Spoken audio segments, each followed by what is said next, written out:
আলোচনার বিষয় ছিল যে ঘুষের, আমরা বিশেষ করে সুদের একটু অংশ চিন্তা ছিল যে বলবেন, আমরা প্রশ্নের কারণ নিতে পারিনি যে সুদের ব্যাপারে কি গুনাহের একটা বিষয় আছে, কি পরিমাণ গুনাহের জন্য অ্যাওয়ার্ন করা হয়েছে।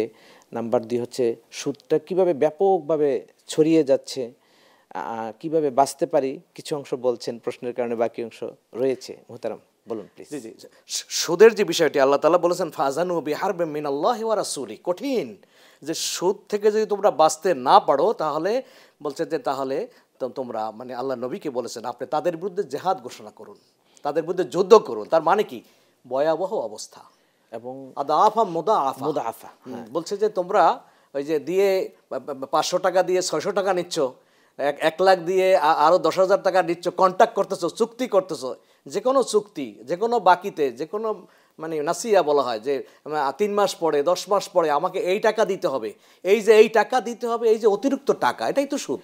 এইটার ব্যাপারে কঠিন মানে শাস্তির কথা এখানে বলা হয়েছে। এবং